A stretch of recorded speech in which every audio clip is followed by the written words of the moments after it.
I'd like to call this meeting to order with a reminder that the actions taken this evening will focus on our students and their achievement. With that, moving on to, oh gosh, hold on a second. Item B on the agenda. And we are going to hold a public hearing. I have in my possession an affidavit of publication showing the notice of time and place of a hearing for the Federal Children's Internet Protection Act, or SIPA.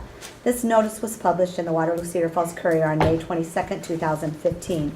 The board will now hold a hearing. Is there anyone in the room that would like to offer a comment?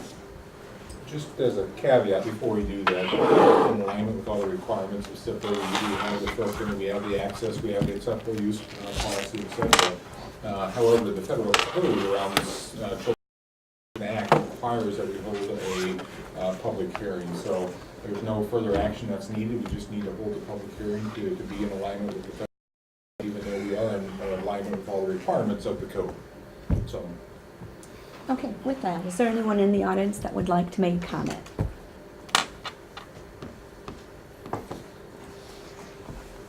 All right, hearing none, we can close this hearing. This is an item that we need to not take any action with, so we can move on. Moving on to approve the consent agenda. Do I have a motion to approve the consent agenda? So moved. So moved by Jim Brown. Second. Second by Jenny. Any questions or concerns? Hearing none, all in favor signify by saying aye. Aye. Opposed, same sign. Motion carried. Thank you. I have not been contacted regarding any public comment. Okay, moving on to E, Secretarial Report. Deb. Okay.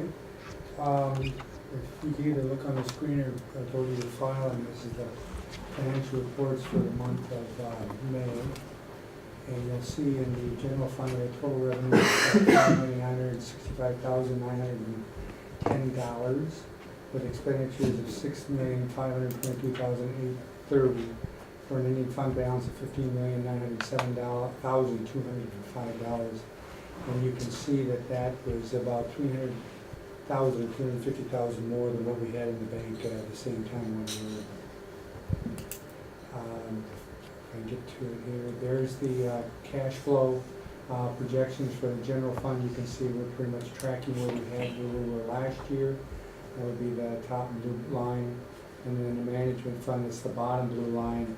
We're tracking less than what we were, but that's as per our plan. We draw down the reserves in the management fund. In the schoolhouse fund, you'll see that we had revenues through the statewide 1-cent sales tax of $343,690. Expenditures of $17,655 out, plus the $288,644, which is transferred into the sinking fund, which is used for the debt service payment, which was made on June 1st. And so you'll see an ending fund balance of $7,395,072. And you can see where the investments are. And I would just remind the board that the $1.824 and the $998,000, those are reserved accounts, and we're obligated to hold them by an agreement for the bond sale for those two bonds that we sold in 2011 and 2013. And then physical plant and equipment levies, revenue of $127,388, and you can see we had almost no expenditures, $1,144 for the month. And there you can, or revenue, of $1,144 for a month in debt service, but for interest plus there's the transfer in of the $288,644, and like I said, expenditures almost none for the month, just $18,543 for a balance of $6,448,972. And activity fund revenue of $81,399, expenditures $71,110, a fund balance of $606,749. And in food service, revenue of $230,123, with expenditures of $146,467 for a fund balance of $517,551. And I would entertain any questions that the board might have. Any questions? Good. If not, we will place the financial report on audit. Thank you, Doug. Thank you. Communications. The only communication that I have is we will need to look at a special meeting sometime in the next few weeks to start looking at finalizing a few of our collective bargaining agreements. We are looking to have some tentative agreements and hopefully some agreements that we can bring to the board to finalize those, as we now know some of the state requirements. We hope pending signature by the governor. A couple dates that we've thrown out potentially, and I might send a doodle out to the board just to see which dates might work, but we're looking potentially at June 15th, 16th, or 17th.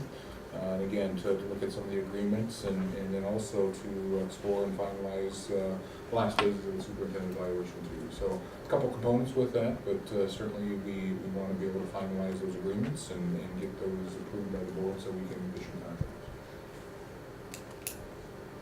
I know Andy put that in his Friday update, so hopefully you looked at your calendars before tonight, and maybe at the end of our board meeting, we can maybe pick one of those dates that might work. Pretty good. Is that right? Okay, thank you. Okay, moving on to item G on the agenda, the Christensen Grant Resolution. Yep, We this- have- go ahead. Go ahead. I did. Hey, John. It's our one new Good item for this agenda, so we do have John here to explain the Christensen. Sorry about that. We didn't coordinate well. Well, does the board have much knowledge of the Christensen Fund right now? A little bit, Okay. not a huge background by any means. Okay, Elna Christensen grew up in Cedar Falls, moved to Pennsylvania, never married, did not have children, and she wrote a will in 1999 that left the Cedar Falls Community School District one half the residue of her estate. Sartori got the other half. She passed away in 2002, and the bequest in her will was pretty, it says this, one of my estate to the public school district of Cedar Falls with income only to be distributed quarterly to acquire necessary or desirable equipment for such schools as determined by the school board of directors. So her estate closed, and you've had the Elna Christensen Fund since then. Doug, what's the balance in that right now? Do you know? And that, give me a second.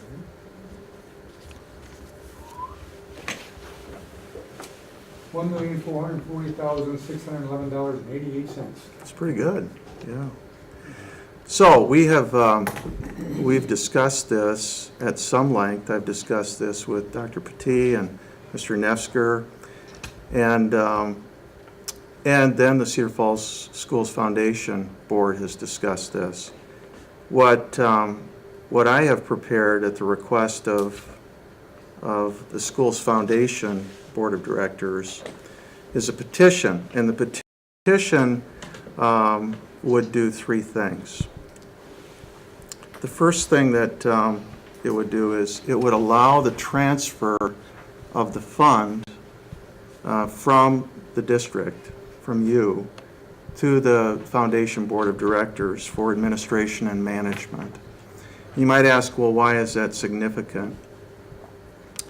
First of all, and Doug could speak to this, Mr. Nefsker could speak to this, but it would allow a greater range of options for investing the money, investing it more powerfully so that more money could be distributed. Substantively, nothing would change. The School Foundation Board, as you know, was formed for one purpose, and that is to benefit the district. So disbursements could be used for nothing else. The bequest would never be diverted from the district. So again, it would allow the money to be invested a little bit more, I hate to use the word creatively because that sounds like speculatively, so that's not the purpose, but you would not be quite so limited. Secondly, we're asking in the petition that the court construe and modify the bequest language so that it's not limited to distributions for the purpose of equipment. I'm not even sure really what that means anymore. Our petition goes on to say that that, of course, equipment today has been replaced in many cases by technology advances. And so that word, we believe, should be construed differently, allowing the district to have broader use of the money. And so we're asking the court to, the doctrine is a doctrine of equitable deviation, which I won't bore you with, but it allows the language of the bequest to be construed more broadly if rigid adherence to the language of the bequest would be too narrow and impractical. So that's the second prong of this. First prong, again, is to allow the transfer of the fund for purposes of administration and management and investment from the Board of Directors to the Foundation Board of Directors. Secondly, to broaden the uses for which funds could be distributed. The language that we're suggesting to the court is that distributions be allowed from the fund for tangible or intangible assets that support student learning. We think that would cover it. The third thing is, right now, the language of the will says that only income can be used and it must be distributed on a quarterly basis. And we're asking that the court, and there's authority for this in the code, that the court authorize withdrawals of a fixed percentage annually to be taken in withdrawals to occur no more frequently than quarterly. For planning purposes, if the court would order a fixed rate of return regardless of what the net income is, we wouldn't have this kind of up and down in terms of distribution. We could plan more effectively, I think, for how the money would be distributed. So this has been the subject of discussion with the Foundation Board of Directors, prepared to undertake the management of this fund if you, the District Board of Directors, believe that's a wise thing to do. This needs to be done, we believe, by decree of the court, so therefore we've prepared this petition.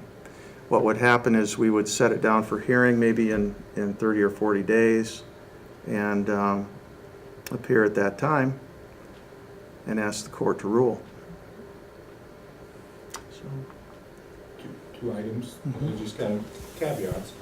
We generate about 1% off this fund now annually, which is obviously is not even that, which is not a significant amount of money, as you can imagine. And it goes to teacher grants annually each year that apply to receive this funds. If Eleanor Christensen were alive today and came to us and asked to gift this money, we would ask that go to the foundation. So that's the purpose and the intent, so it makes sense to have this moved. She did her will in 1999. I think the foundation was created in 2005. So we believe that the foundation had existed back when she did her will. She may have directed the bequest to the foundation. So is it still up to the board to decide what it's spent on, John, or is it everything now over to the foundation? No, I think the foundation would seek the guidance of this board, you, and the administration on how the money would be expended. The question. Mechanics of how that would change would not change, it's just the foundation would be $1,000,000 instead of the school district. We would just manage the fund, foundation would just manage the funds, not the schools. Right now we have a committee, there's applications that go out, the applications come in, the committee reviews the applications, grades the applications and criteria, and then really grants the funds out to classrooms or groups of teachers that have applied based on that formula. So that just leads me to ask then, as it is now, is that in the spirit of what Ms. Christensen wanted? It sounded like in the language it was up to the board of directors to determine the distribution, but there's a committee now that distributes that Christensen grant? There's a committee based on a application that I believe that was kind of like approved by the board to be able to say this is the process and the plan to move forward.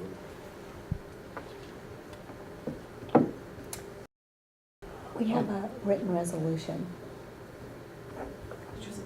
Yeah. and then I'll ask questions after. Oh, okay. Okay. Okay.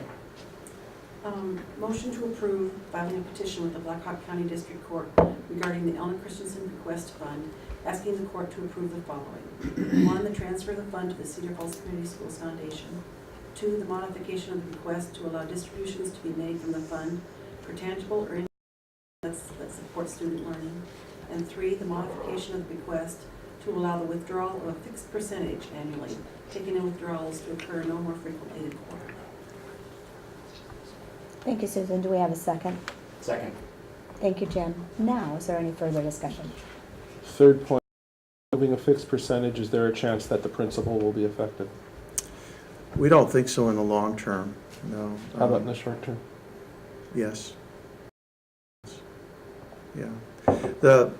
There's authority in the code for this. The concept is a unitrust concept, where instead of having net income paid out some years, large amounts, some years maybe none at all, the idea is you'd set a modest rate of return. I don't know what that would be, Doug, maybe 5% perhaps. And you do that over the long term. Historically then, principle should remain intact, consistent with Ms. Christensen's intentions. But if interest rates move lower than this rate of return we're setting, then the principal would be hit until they went It's above true. that level. That's true. I think the fund has grown quite a bit since the beginning anyway, hasn't it? So we already have. Since the inception of the fund, Mhm. it grew. And in my earlier time here, the awards and grants were considerably larger than what they currently have been. I think this year we awarded 2 grants. Just one, $10,000. And it was not unusual 5 or 6 years ago to be able to award at least twice that amount of money, if not more. And we were not intentionally not using 100% of the interest. Right. So that has, by us being a little bit more conservative about that, that's allowed us to at least continue to be able to offer a little bit, because you can see we're only, right now, the last couple of years, I think we're earning like 5 or 6/10%. And by board policy, I really have only 1 or 2 avenues to work with when it comes to investment of funds. And by allowing the foundation to this, that they have a little bit more flexibility on being able where they can place those dollars. And John, it's this too, this is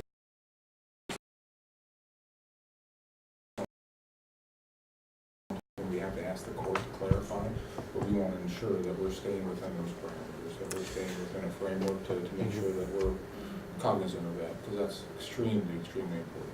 We did a couple of things. We went to who actually made a trip to Philadelphia, I think, to meet with the attorney, and we asked him if he thought that this was consistent with her intentions, and he thought it would be. One thought that we have is, prior to the hearing, getting in touch with the attorney who was closest to this and maybe asking him to sign some sort of affidavit setting forth his thoughts on this and whether it would be consistent with her. I kind of came to this slowly. We began to, I think the foundation board got a little frustrated with me because we began talking about this quite some time ago, and you know, I took seriously the fact that this bequest was made to the district. It was not made to the foundation. Now, I think if the foundation had been in existence, she may have done it differently. So you're moving it from one entity to another. But over time, I began to see how much more powerful this bequest could be, this fund could be, if there was some ability to invest it differently. And also, you know, the foundation exists for one purpose, and that's to do the work that you're doing. And discussed, when it comes to disbursements, the foundation would be looking to you to make those determinations. So I was persuaded after a period of time. I had a couple of questions Yes. about the fixed percentage. How would the fixed, I'll give you all the pieces. How would the fixed percentage get set, and would the request be to the court an amount up to a fixed percentage Yes. of X. So then it could vary within that threshold essentially over time. Right. Okay. So how does the fixed percentage get set, and how frequently does it get recalibrated, if at all? Well, I think we would be asking the court to set it until further action of the court. And I think the plan on that is to try to investigate what other unit trusts are doing, and to go in and make a request accordingly. But I would guess it would be, Doug, I don't know what your thought is on that, but I would guess it'd be pretty conservative, wouldn't you? I would hope so. What does that mean, right, Dave?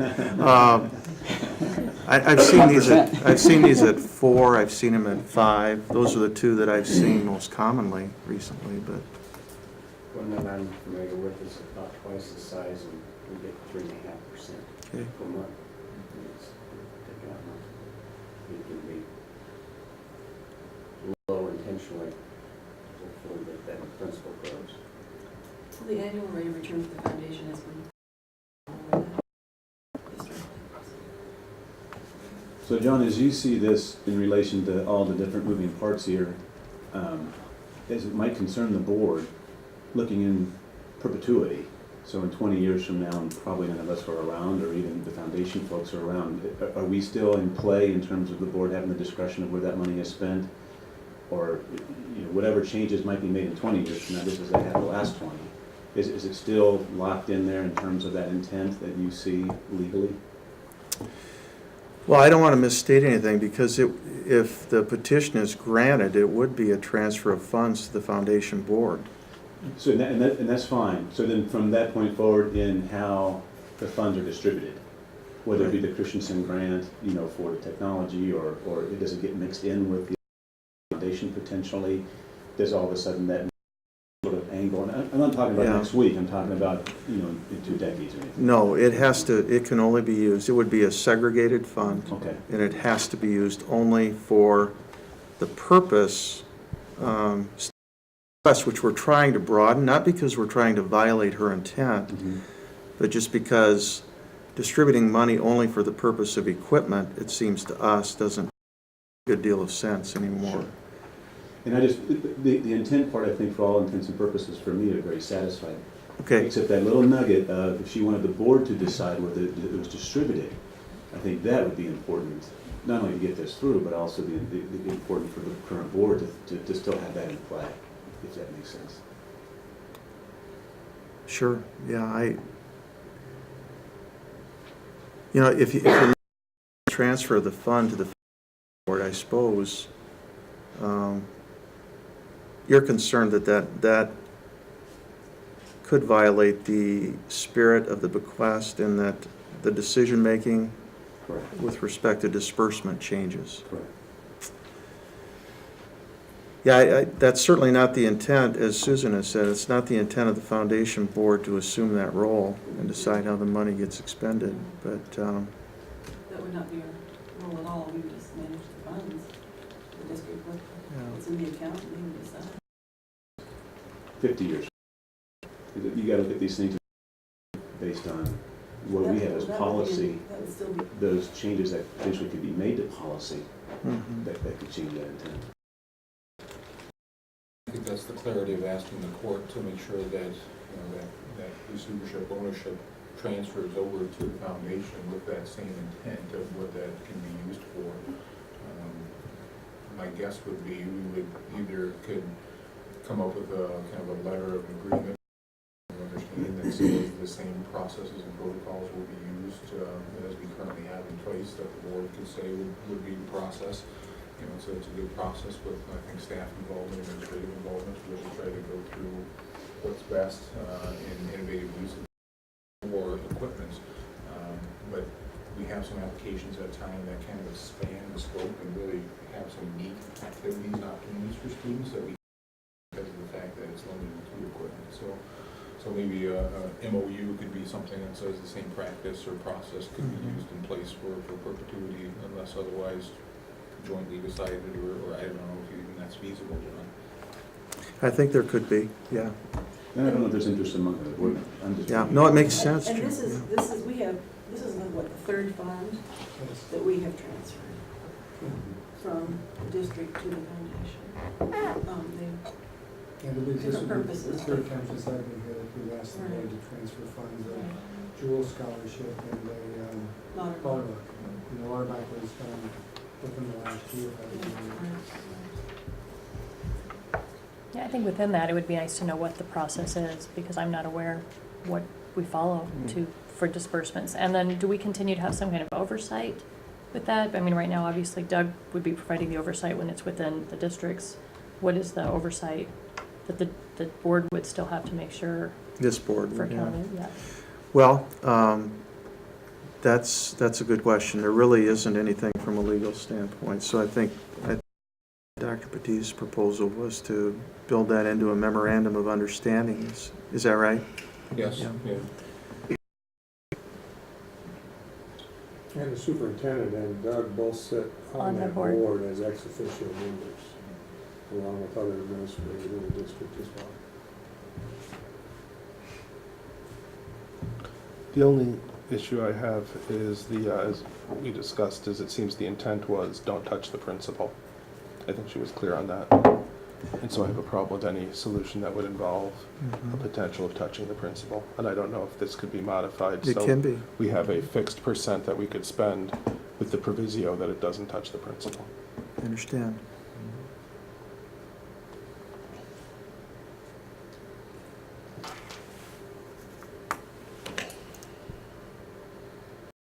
Not getting a clear picture. The direction, I mean, I feel a little bit. So are you be satisfied if we did a memorandum of understanding for a little bit more clarity? Oh, And then, well, I guess for me, at least, for the third point, I would want a memorandum of understanding okay, instead of a fixed percent, but some words to the effect of, she didn't want the principal touched, we ain't gonna touch it. okay. Jim, I understand. Maybe we could just add that to the third point. We add that to the third point. We can modify the petition any way that you decide you'd like to have it Say, modified. As long, however you word it, correct, as long as it doesn't touch the principal. Yeah. Or doesn't As long as the principal stays stays intact. intact, Yeah. yeah. That's fine. That's fine for me. And Jim, as far as your point goes, I'd be with you except when Doug said a fraction of 1%. I mean, that's, something has to be done about that. Absolutely. Okay. Did you not fill a committee Yeah, besides Yes. what Yes. spent on? yeah. And therefore, the committee is under the board, as therefore the board's final, Yeah. this is distributed, and I think that's, lives within the intent of all. Yeah, I agree. I didn't realize we had that oversight. Committee that always oversees that, so, and we can always. No, that the board oversees the committee that oversees the distribution, that's right. Right, it never comes back to the board for approval, so, but again, it's that committee process that we utilize, which is always a good process. It has been the 2 years I've been involved with it. So are we feeling comfortable with, or have any more questions, as long as we add that to the third? What'd you say? That it wouldn't exceed the principal? What? That it wouldn't exceed the principal? Your point is that in no year should there be any invasion of principle? Yes. Yeah. Yeah. Right, and I've seen heads Yeah. shaking. I'm copacetic now. Okay, Yep. all right. The other thing that we can do is, we won't go to hearing on this for a while, and the rate, the annual rate that we're talking about here, we could come back to the board with that and get your response to that, because, again, that's not been decided, what we're going to request. And you, I know the foundation has spent at least a couple of years working on this, so I know that you've really done your homework. But, you know, if we had an idea of what maybe the average rate of return over a historical point for a fund like this, that would maybe give us a little bit better idea too of what that, on a conservative investment, what that might be. And we may need to bring a person to court with us that day to testify to that very thing, too. Okay, Yeah, okay. Yeah. Any other questions? Okay, we can vote. All in favor signify by saying aye. Aye. Opposed, same sign. Motion carried. Thank you, John, Thank you. for your time You bet. tonight. Thank you, We sir. appreciate it. Thank you. I think as John spent a great deal of time on this, so we appreciate it. Thank you, Yeah, John. you bet.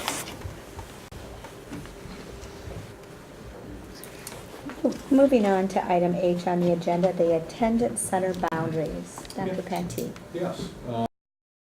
Obviously, we've spent a lot of time on attendance center boundaries, and number one, I'd like to say the committee has done a wonderful job, to walk through this, work through this. We have really new boundaries that are presented that affect and impact several hundreds of kids and students that move attendance boundaries if this is.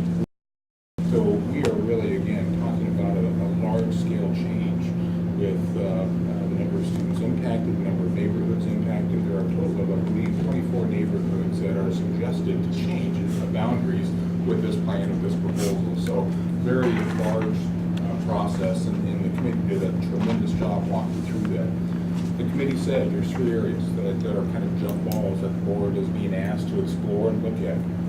Those three neighborhoods total, students impacted potentially from the kindergartners to third grade in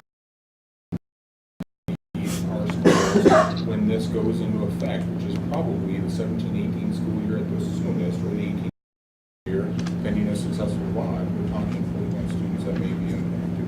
We know every child is very, very important. That impact can be very, very great. So again, we take this with great seriousness, and certainly with the weight and the level that we need to have for attention. Here's what I have heard over the last several months as we walk through this. Number one, we have several people that have contacted us, several speakers that have come and spoke before us. All of them have been highly respectful. All of them have really been passionate and talked about what they think is the impact and what they think should be potentially reviewed and looked at as we look at these attendance boundaries. I think I've talked to a lot of board members individually and in small groups. I think not only the board wishes, but the community interest, that we don't necessarily want to focus on the whole work of the committee because they did a wonderful job. We really want to focus on those areas. Like I said, we did not make that decision. We were so close in voting that we were not certain which way to go with these.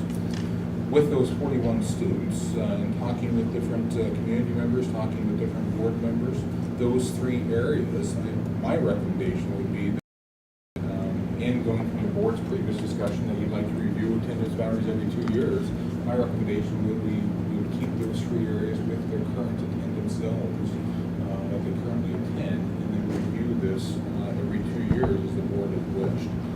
Those 41 students with their current homes. None of those 41 students would put any of our attendance centers of our 6 elementaries in jeopardy, being close to over capacity within the next 5 years when we look at our projections. So we'd still be within our projected range for those 6 elementaries, 7 elementaries, if the bond is successful at that time. We would have capacity ranges going from about 80% up to about 95%, looking at Ryan to verify that, confirm that, with each of our elementaries at that time frame, knowing that the lowest capacity enrolled school would be our new school, knowing that would be the high school area, and also understanding that this would require that the board come back within 2 years with an updated review of our boundaries, which we know is important and something that we have to do. I don't think we can wait 6 to 7, 8 years to continue to have that review. And then the hope would be, as a district, we continue to have a review of our numbers every 2, every 3 years, because we're talking significant enrollment growth as a district. And we need to keep a very good handle on that. We need to keep track of through that. But again, as we've heard people, they've said, let's continue to look at the data. Before we lose 15 kids with a building that might not be able to capacity for 5, 7, 8 years, let's make sure that we have the numbers, the ongoing numbers, so we can, my recommendation is we keep those students in those neighborhood schools. We continue to review these every 2 years. We continue to work with a company, RSP, to be able to give us updated numbers well into the future. Do these and make sure we come back very wisely, look at the numbers, continue to revamp and revise our attendance zones as we look into the future. So that would be the thoughts and the ideas on the table. And Brian can answer any questions as well. He was drive up this morning from Missouri or today from Missouri to be able to help field questions or answer questions in that process.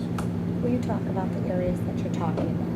Yeah, as we walk through this now, the three areas are the North Canton area, the Wild Horse, what we have called the University Meadows, thank you. Again, there are a total of 41 kids that will be impacted in those areas that will be in our school system when the boundary is goes into effect. So what I've been very impressed with is the committee's walked through this process. Again, hundreds of students are impacted. There's hundreds of students that we, the committee's worked through to go revise those attendance zones. These are those three areas the board, I believe, needs to decide. That's a good recommendation. I have a question. I'm not sure if it's to Ryan or Andy. The problem is you guys are sitting here, so I can't make eye contact with both of you. Yes, right. Several of the emails I've gotten, the issue of the effect of open enrollment. For example, if there's under enrollment at a particular school, we can start directing open enrollment there. Is there any way you could quantify for me that effect? Does changing where the open enrolled students go significantly help on? I've always told Brian I'll answer all open enrollment questions. You know, you're making me do this, and I had spinal surgery. Here's our challenge. We have 256 kids in our district above and beyond the number of them enrolled out. That shows the signs of a very healthy school district. A lot of our students are what are called continuous. They've lived here, they've gone to school here. They moved out for various reasons, and they, by Iowa code, they can move back in as a continuous major. In the past, what we've typically done is try to get them back into their elementary that they previously attended. It could be 3, 5 years that they've attended there, and we try to keep them in that attendance zone. However, last year, I know we sent out letters to several parents to say, because of class sizes, because of capacity of some buildings, you are basically on notice that you may be moved next year. That decision will be made as soon as registration is completed. That's probably going to be more of a normal procedure for us, that we will notify more of our open enrollees coming into our district that they are going to potentially be moving attendance centers. In our letter that we sent to all the open enrolled students, it clearly says that your attendance location will be determined on a yearly, or can be moved annually. So people know that, they understand that, that's clearly articulated. And again, as we get closer to those thresholds, those challenges that we have as attendance centers, we will be moving. And do you believe that this change, well, I don't even want to call it a change, this re-emphasis on that, do you think that would be enough to mitigate any under-enrollment problems we have? Given that under-enrollment is the least of our problems. But yeah, and that's kind of a loaded question. Oh, I didn't mean it to be. And the answer is no, not necessarily, because we are trying to build some sliver of capacity. We're looking at 10 years as we look at our enrollment into the future. So we will have a little bit of undercapacity in some of our buildings, but that's by design, because we can't maximize the classroom space at 25 students per teacher. So yes and no.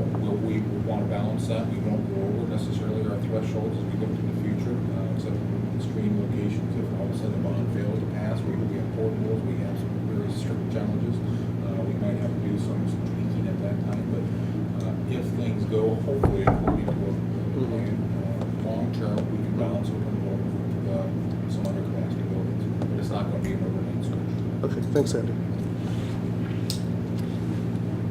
Any other questions as we walk through this process? I do need to say, I agree with everything you've said. I think it's that part of the recommendation I agree with. I still want to reiterate my concern that we don't really understand the long-term impacts this will have on Lincoln. When we look at those boundaries, and it wouldn't matter which school it was, we're now taking one of our schools that has a very healthy socioeconomic balance, and we're putting those lines where there will be no opportunity for new housing growth within that building. I can't say I know the answer or the solution, but I'm not comfortable that we've fully vetted what that impact will be. And I know that as we move forward, one of our deliberate actions should be to try and maintain a healthy balance and create an imbalance. And I feel we're moving in the wrong direction. So I remain uncomfortable and concerned about that. So I just wanted to share that. I think, as we kind of talked a little bit last board meeting, we have to be cognizant of that, and we have to watch that. And, luckily, we're in a community that doesn't have large pockets of poverty. We have pockets of poverty, but not necessarily large pockets of poverty, so we have to continuously review that, watch that. I think that's a benefit of having the board come back and look at attendance boundaries every 2 years, so we can have some of those questions to be able to make sure that we're in a comfort level that everybody's comfortable with. And in the future, if we need to change some of our boundary lines based on what we see as a strong tipping of socioeconomic imbalance, we need to then come back and say our next committee, whenever that could be, maybe, or would be in the future, because it will be something we'll have to look at with the committee in the future, then we charge them to try to balance that balance. But luckily, we are still let's say a vibrant, socioeconomically strong and stable district. In the future, that might be something we'll have to continue to remain this war. Jenny, I'm looking at the boundary map. Mm-hmm. So if, I'm sure, so Andy, you're suggesting we stick with the status quo as far as the 3, that the students don't move? Again, there are 24 neighborhoods that the committee recommended to shift into. Okay. And there were really 3 jump balls that came Right. out that said, here are close ones that went back and forth. Right. So if University Meadows if those people do not move, does that alleviate your concern at all? No, my Okay. concern is that as it would be recommended, Yeah. Lincoln's boundaries will no longer have any potential for like new homes. Okay. New homes coming in and to grow like that. Okay, So you're I looking, know. and it's also a very different neighborhood as well because it surrounds the university. So it's a very different mix of housing. I understand what you're You've got a lot of saying. student Okay. housing, you've got a lot of rental housing. So it's just, I'm just uncomfortable with Okay. it. Okay. And I didn't understand you before, now I do. Okay. And I like the prospect of looking at the boundary every 2 years. Andy, one thing that surprised me early on was the emphasis you put as an educator for the building equity that you want to see throughout the district, thus the money we're spending in Orchard and North Cedar. Where does it come into play where, is there such an animal as socioeconomic equity that you'd also want to look at throughout a district? I think it kind of, in my opinion, kind of carries the same weight, and so should have the same emphasis. There are so many factors that we want to balance in the district in a perfect way. We have to balance all of this. We're being parking styles, so we're not you just go down the list. I think as a district, we want to be cognizant of all of them, knowing we can't impact all of them and create that perfect system. I think it's something that if it becomes a challenge or an area of concern where it becomes an imbalance, where there's a comfort level or I guess a lack of a comfort level where people say, hey, we need to make a decision. This doesn't look right, doesn't feel right, then that's when it comes back to us as a board and we review those concerns. When we look at some of our,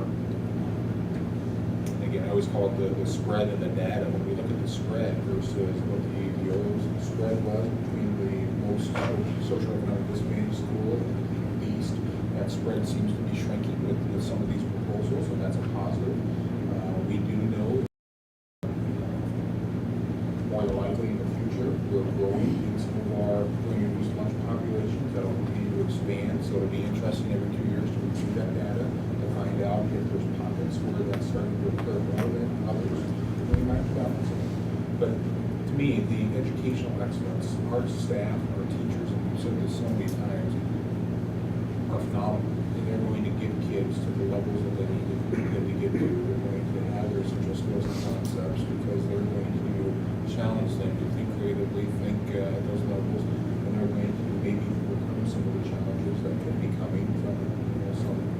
studies that show socioeconomic drives where students are prepared for coming into school.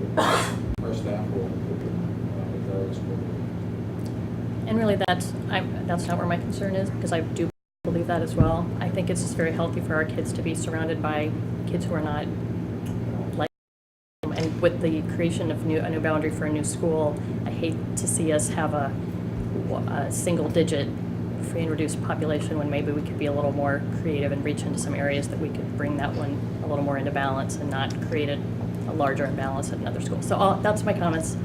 I'll leave it at that, so, sorry. You mean for the new school, the single digit of the new school? Right. Okay. But that's just that first initial influx of new students when it opens. That's not all the other neighborhoods that might flow into that at that time, right? Is that, Well, that is the boundary. That's it. That's it. yeah. You know, That's that, and we talked, you know, and I don't think it certainly was a committee, but Ryan and I talked a little about that, as well as Pam and I, and the cabinet to some extent. That's where we really have to look at some of our potential open enrollees coming in, especially in that area, because we have open enrollees in one of our southern districts that some of them are socioeconomically challenged, and I think that could be where that balance comes from. Because again, we have to find a balance. I mean, it's something that we want students to be have a wealth of diversity and a wealth of backgrounds, a wealth of opportunities, because we want students to learn from one another. That's what it's all about. So that's something, again, I think it's important for us as a board and as a district to review and look at every couple of years, to be able to look at all those factors. We can't ever create a perfect system or a perfect balance. I shouldn't say that. You can try to create the perfect system, the perfect balance, but my guess is we're going to be taking and carving out small neighborhoods and busing them past maybe a building or two buildings to be able to try to carve out and create that perfect utopia, which I don't believe is probably possible depending on what your definition of a utopia is. But I know some districts do that, and they bus kids across their districts past even elementaries and try to find a balance that they believe is best. But I think we're not in that position in Cedar Falls. I think it's something that we need to be able to continue to look at, talk about as a board. But if we ever get to a location uncomfortable with those ratios, act on that, come up with a plan. I think everybody's uncomfortable in some aspects because it is change, and we have to watch that change carefully with that. I think it's about an 8% or 9% swing. Well, the objectives we were trying to work on, you can't satisfy all the objectives. They conflict, and that's just part of life. And the committee did exactly what the board, as far as the priorities. And so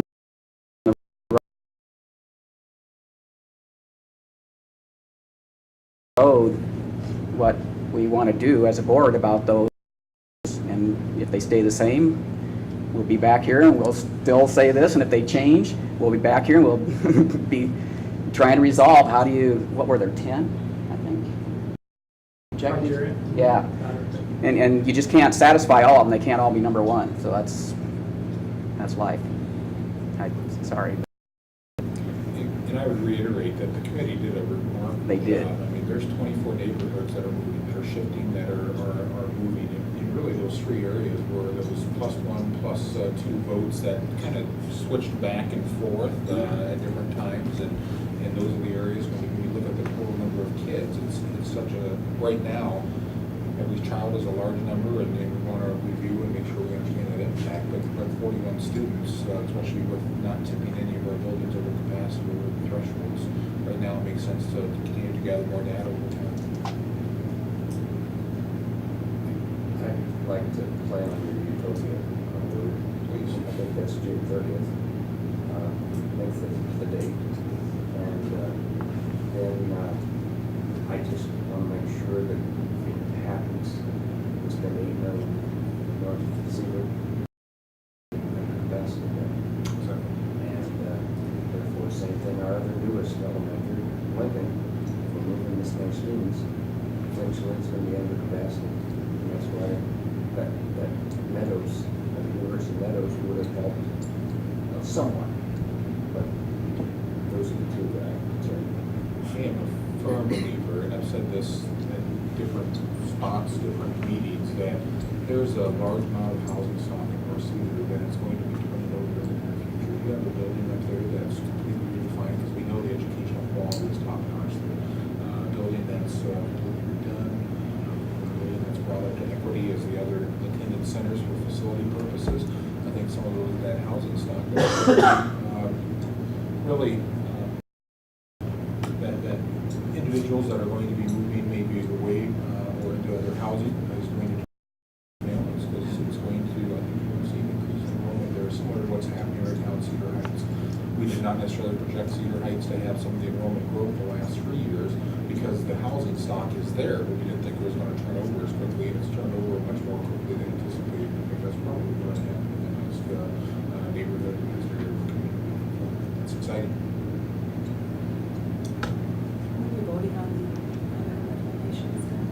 That would be the recommendation. We keep our committee's recommendation for the other 21, 22, 23 neighborhoods, whatever that is, with those 3 areas that they came back with and said they're close, very close. One vote is typically one here or the other. Do I have a motion to approve the recommendation from the administration? I move to accept the administration's recommendation and accept the committee's recommendations for the boundary, except for 3 areas that were concerned. Present district. Second. Thank you, Jim and Jim. Appreciate it. Any further discussion, Doug? Right now, in our community, I think it's not a big secret in Cedar Falls, there's been a lot of acrimonious issues, and the fact that everybody who's contacted us has been so fact-based and so polite has been such a help in at least making my mind up, because I'm getting all these facts from people, and in such a civil way. It's just, I feel very happy, and I was actually pleasantly surprised that the information I've gotten from people has been good, and it's been so useful. So everybody who has sent any communication, I thank you very much. I agree. I was involved with the other boundary changes, and thank you. It's been a very good process this time. Very good. It's been an open process, and I would say, not that the other one was not, that one wasn't clear, but it's RSP, it's the board, it's our committee, it's the dialogue that's gone into it. So it's been a very positive, very good process. People have been great. Yeah. All right. Any other questions or discussion? Hearing none. All in favor signify by saying aye. Aye. Aye. Opposed, same sign. Aye. Motion carried. Thank you. Moving on to item I on the agenda, facilities discussion. We talked about on our agenda facility discussion with the upcoming June 30th bond votes. Tonight, we want to have too, just update us a little bit on some of the communication components that we've had the last several months, and look forward to the next 3.5 weeks as well, just to provide that guidance for us, and then to help answer any other questions and have that come up on the board. Okay. I put together my list, so I'll just kind of go through that really quick, answer any questions. I think What we've- font is that anyway? What It's like font? It's a very small About font. 8. Yeah, I'm trying. Oh, is it part of? Yeah. It's a long list. We have been utilizing a lot of forms of mediums and media to get the information out about the bond. One of the main ones has been social media. We've been utilizing the district Facebook page and the Twitter account, Google+, LinkedIn, pretty much any of those channels out there to basically drive people to that bond website primarily, and then especially to the frequently asked questions information, the bond video posts that we have on the YouTube channel to get people looking for the information as best they can if they have questions. So if you look at the analytics of that, it's been very successful, and we've had lots of shares, retweets, things like that that signify that it's working or that it's reaching more that we'd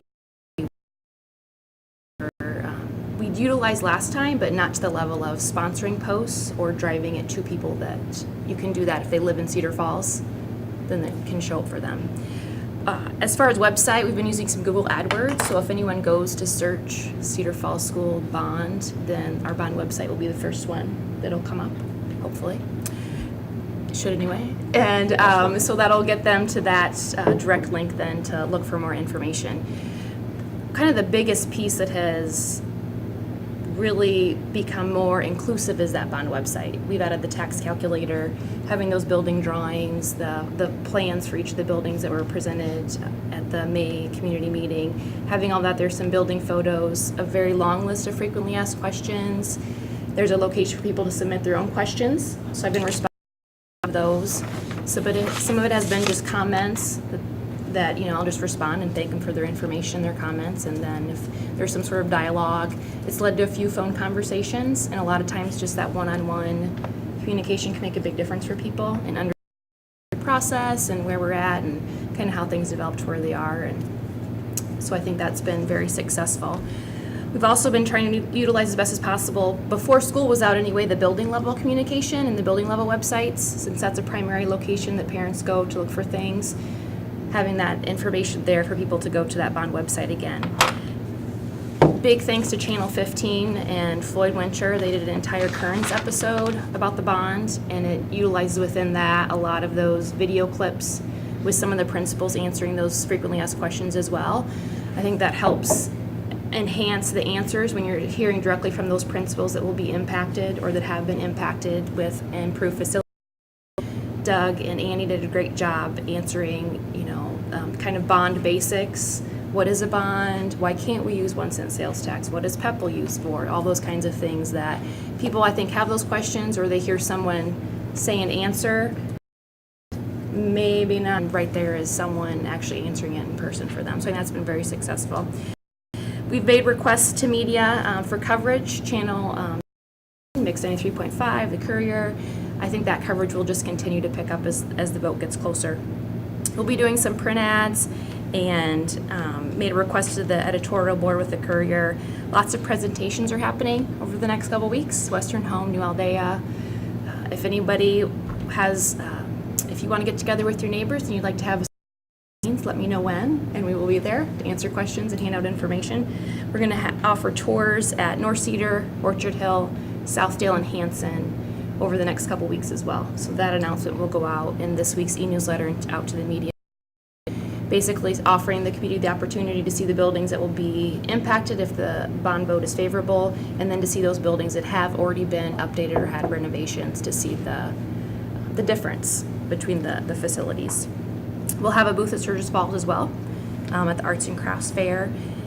And direct mail has been a big impact, I think, as well. We did an initial postcard to all households in Cedar Falls, and that's about 17,000 addresses. And just for your information, when you do it to all residents with the lowest postage possible, it does not for sure that it will get in mailboxes. The only way to ensure something gets delivered is first class mail. So we had some people that did not actually get that initial postcard.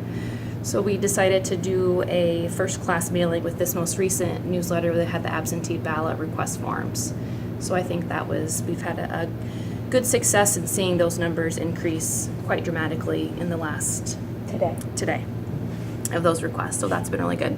We'll have another newsletter that'll go out that it'll be a lot of content. It'll be in one to every household. It'll have the drawings in it, the building plans, the tax information, a lot of the most frequently asked questions, as well as where to vote, how to vote, if you're not registered to vote, how to register. All that kind of information will be in that piece. And then we're also doing a reminder postcard to those absentee ballot folks. And then we've had info cards, and we had displays in the buildings. Impact is that we started our e-newsletter this spring. So we've got about 5,600 emails that have been getting information from us quite regularly about the bond. It's been in there since the beginning of April. So we also have our Infinite Campus email and then a staff email as well. We've been sending out updates and notifications too. So then just the last piece, kind of a miscellaneous thing, we're going to do a robocall. So Dr. Petit will record a short phone call asking people, directing them to the bond website, and then asking them to vote on the 30th. So that'll be the night of the 29th that will happen. So that is basically the full plan. If anybody had any questions. too fast. Snell's done a great job helping to coordinate and work with multiple groups, but we've been invited to take part in a lot of different coffees recently, so we're going out to different locations and having coffees with entities, organizations, public locations, so people can come and just have informal conversations and ask about the bond, which has been very positive as well. So meetings, a lot of opportunities for people to be engaged and be knowledgeable about what's happening with the bond and the impacts that it's going to have. Questions for John? Thank you. If you have any, if anybody you know here that has questions, direct them to me, definitely. Or I think that's the main thing for people to go to. Thank you. Thanks, Janelle. Other questions? It's just going to be a lot of activity from here till June 30th. We're excited by the dialogue and conversations we've had, and we'll continue to have over the next several weeks as we lead into that election season. Any questions from the board?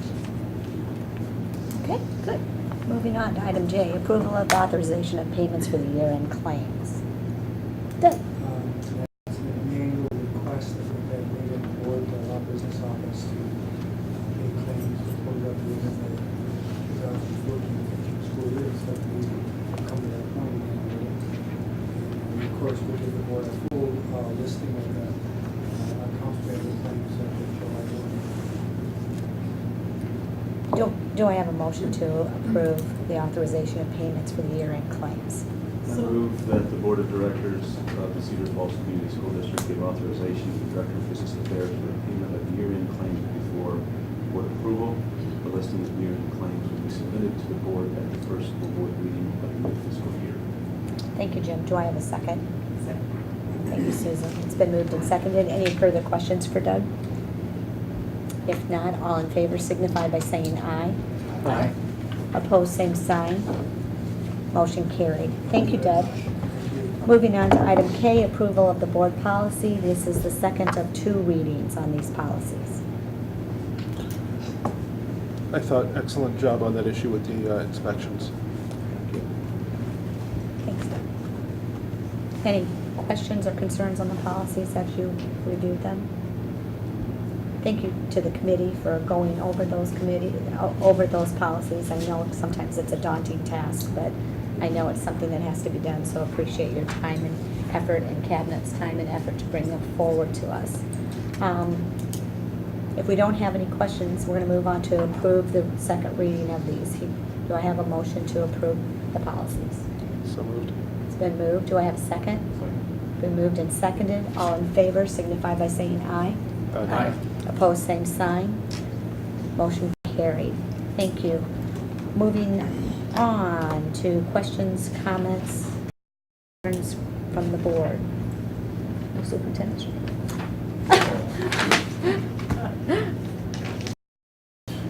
All right, as long as we're to the board part, everybody get their calendars out. Let's look at those dates.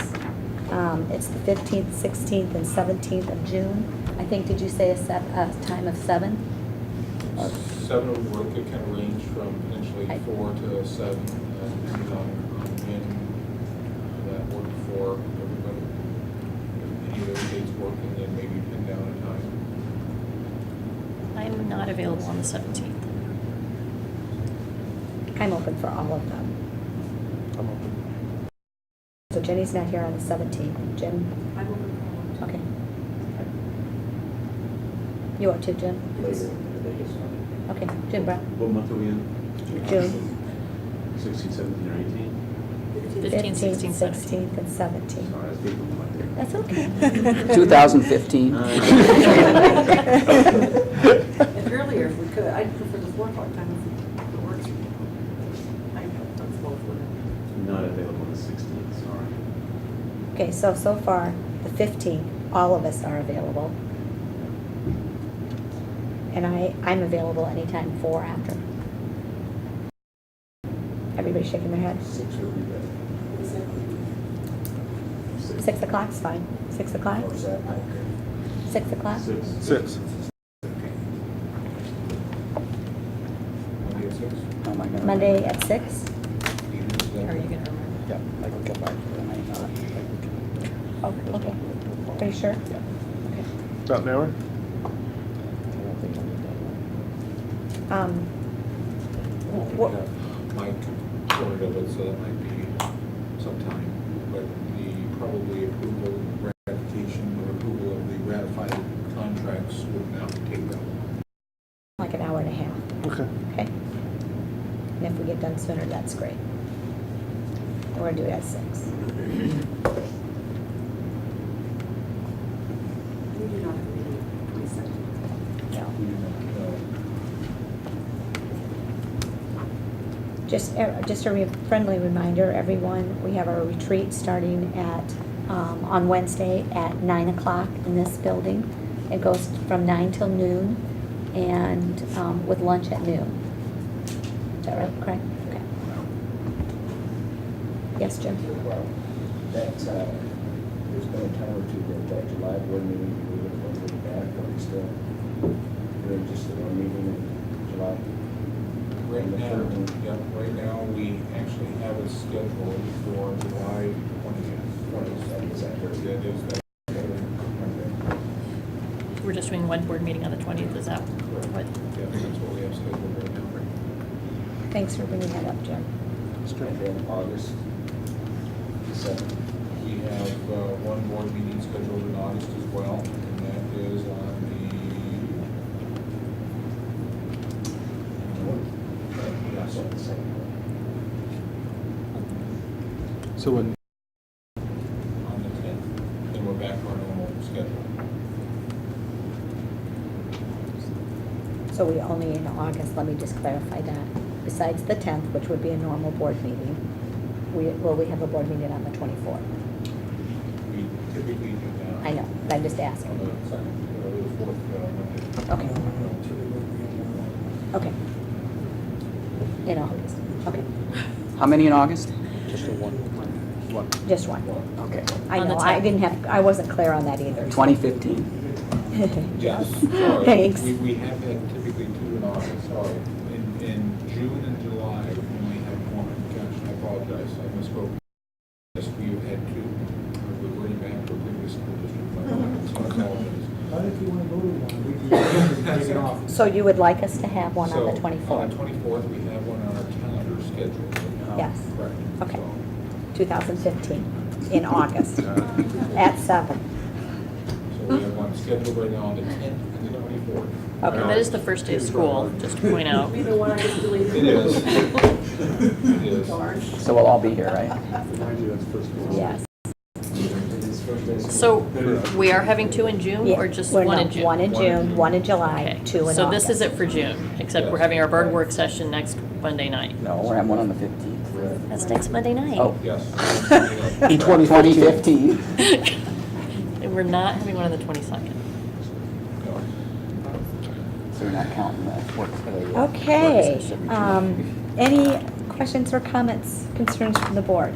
I want to personally thank you for all the effort and just the time that it's taken you to read through emails, communicate with the stakeholders about the boundaries, and just you did it in a very polite and respectful manner to everyone. So thank you for your conversation at the board table. You were respectful to each other. Even if we don't agree, you know, we know that we have a great educational system, and we all can agree on that as we move forward. So thanks to the parents that are here tonight and reached out to us, just like Doug said. And thank you for the administration for walking us through that recommendation. We appreciate that. So anything else to come before the board? Do I have a motion to adjourn? So moved. It's been moved and seconded. All in favor signify by saying aye. Aye. Opposed, same sign. Motion carried. We're adjourned. Thank you. I put in my password for it to get into. See, great to know. School website. It's the FDS. It says I'm in, right? Says you're in. But I can't get to this.